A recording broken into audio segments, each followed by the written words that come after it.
Assalamualaikum warahmatullahi wabarakatuh. Welcome back to my YouTube channel. Di video kali ini, saya akan mengupas tuntas materi matematika kembali, khususnya untuk materi syarat titik terletak pada garis lurus. Materi ini merupakan materi kelas 8, bab persamaan garis lurus. Oke, langsung saja selamat menyaksikan. Sebelum kita membahas syarat titik terletak pada garis, kita ingat kembali dulu bentuk umum dari persamaan garis lurus. Nah, kalau persamaan garis lurus itu dia mempunyai bentuk umum Y sama dengan MX ditambah N atau AX plus BY sama dengan C.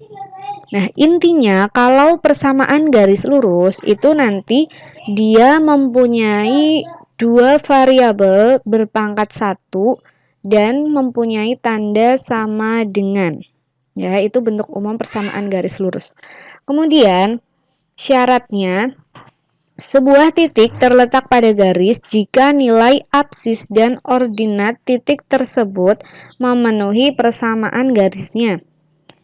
Nah, jadi jika nilai X dan Y-nya memenuhi persamaan garisnya, atau di sini misalkan titiknya adalah X1 dan Y1.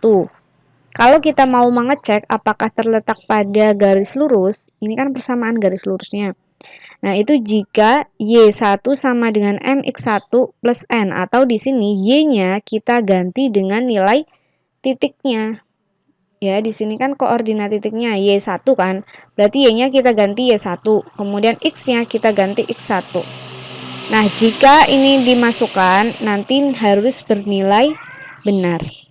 Nah, supaya lebih paham, kita langsung masuk ke contoh soalnya saja ya.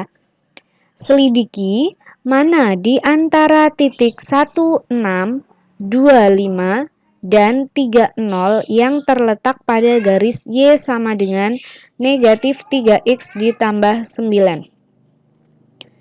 Nah, langsung saja kita kerjakan. Untuk menyelidikinya, berarti yang pertama kita analisis dulu. Di sini kan titiknya. Nah, ini nanti kan persamaannya ini. Kita masukkan atau substitusikan masing-masing dari koordinat titiknya ini. Nah, 1 itu sebagai nilai X. Kemudian 6 sebagai nilai Y. Pokoknya kalau ada koordinat titik itu selalu X, Y. Jadi yang di depan itu sebagai X, yang di belakang sebagai Y. Kemudian langsung kita masukkan ke persamaannya. Y-nya kita ganti dengan nilai 6. Nah, kemudian di sini kan negatif 3X. Berarti ya udah kita tulis negatif 3-nya tetap. Nah, X-nya kita ganti dengan 1 atau negatif 3 kali 1. Nah, terus ini ditambah 9-nya kita tetap. Jadi yang diganti itu hanya nilai X dan Y, lainnya itu tetap ya. Nah, kemudian kita hitung, berarti di sini 6 sama dengan negatif 3 kalikan 1. Hasilnya adalah negatif 3 ditambah 9. Kemudian yang sebelah kiri kita biarkan di sebelah kiri, yang sebelah kanan juga kita biarkan di sebelah kanan. Kita hitung yang di sebelah kanan ya, karena yang di kiri kan sudah ya. Kemudian ini negatif 3 ditambah 9, hasilnya adalah 6. Nah, ternyata kalau kita perhatikan antara ruas kiri dengan ruas kanan itu sama kan nilainya, 6 sama dengan 6. Nah, berarti ini bernilai benar. Karena bernilai benar, maka nanti titik 1,6 itu merupakan titik yang terletak pada garis Y sama dengan negatif 3X ditambah 9. Nah, selanjutnya kita cek titik yang kedua, yaitu ada 2 dan 5. Nah, kita langsung tulis persamaannya, kemudian kita ganti nilai Y dengan koordinat titiknya. Y-nya berarti berapa? Nah, nilai Y-nya adalah 5. Kemudian di sini ada negatif 3X. Kita tulis negatif 3X.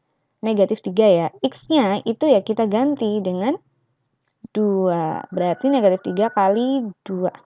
Terus ditambah 9. Nah, Setelah itu, yang ruas kiri dibiarkan 5 sama dengan yang sebelah kanan kita hitung negatif 3 kali 2.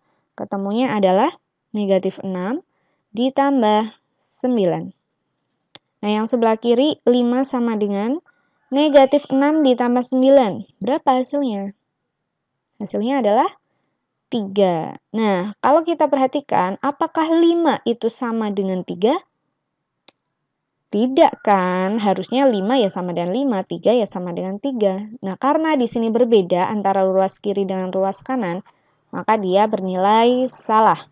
Jadi nanti titik 2,5 itu tidak terletak pada garis Y sama dengan negatif 3X ditambah 9. Nah, sekarang kita cek titik yang terakhir, yaitu ada titik 3,0. Caranya sama seperti tadi, kita tulis dulu persamaannya. Setelah itu Y-nya kita masukkan, yaitu bernilai 0. Kemudian negatif 3 kalikan X-nya, yaitu 3. Nah, terus ditambah 9. Nah, ini. Terus yang sebelah kiri kita tulis 0 sama dengan yang kanan negatif 3 kali 3, ketemunya negatif 9 ditambah 9. Nah, ini 0 sama dengan kita tulis lagi. Terus negatif 9 ditambah 9 itu berapa? Nah, hasilnya ternyata adalah 0 juga kan. Nah, karena di sini 0 sama dengan 0, berarti kan ini bernilai benar. Nah, jadi titik yang terletak pada garis Y sama dengan negatif 3X ditambah 9 adalah titik. Ini tadi ya, yang pertama 1,6 dan ini yang terakhir 3,0. Nah, kalau titik 2,5 itu tidak terletak pada garis Y sama dengan negatif 3X ditambah 9. Itu untuk soal yang pertama. Kemudian kita lanjut soal yang kedua. Tentukan nilai P jika titik P, negatif 6 terletak pada garis Y sama dengan negatif 3X ditambah 9. Nah, cara mengerjakannya, karena di sini ada kata kunci terletak pada garis. Nah, kita kan tadi punya syarat bahwa suatu titik terletak pada garis jika nanti memenuhi persamaan ini. Jika kita substitusikan ke persamaannya, nanti bernilai benar. Berarti kita tulis dulu titiknya, kemudian kita masukkan persamaannya. Nah, di sini kalau titiknya itu P itu sebagai X, kemudian negatif 6 sebagai Y. Nah, lalu kita masukkan ke persamaannya. Y-nya berarti tadi bernilai negatif 6 sama dengan ini negatif 3-nya kita tetap tulis negatif 3, kemudian X-nya. Nah, kita ganti dengan X-nya. Berapa? P kan, berarti negatif 3 kali P. Terus ditambah 9. Intinya yang diubah itu hanya variabel X dan Y-nya saja. Lainnya itu tetap bergantung bagaimana nanti soalnya. Kalian sesuaikan aja dengan soal ya. Kemudian kita hitung yang sebelah kanan, berarti kan di sini negatif 6 sama dengan negatif 3 kali P. Hasilnya adalah negatif 3P ditambah 9. Nah, kemudian karena di sini kita disuruh menentukan nilai P, berarti kan kita harus mencari nilai P-nya. Nah, di sini kalian lihat, min 3P ditambah 9. Bisa dihitung apa tidak? Tidak kan, karena mereka itu bukan suku yang sejenis. Mereka berbeda jenis. Ini ada variabelnya. Ini ada variabel P-nya, sementara yang ini tidak ada variabel P-nya. Karena berbeda, maka kita tidak bisa menghitungnya. Sehingga langkah berikutnya adalah kita kumpulkan suku yang sejenis lainnya. Di sini kan ada negatif 6 dengan 9. Nah, mereka kan sama-sama bilangan bulat kan, berarti mereka sejenis. Nah, 9-nya kita pindah saja ke depan. Berarti kan di sini negatif 6-nya tetap.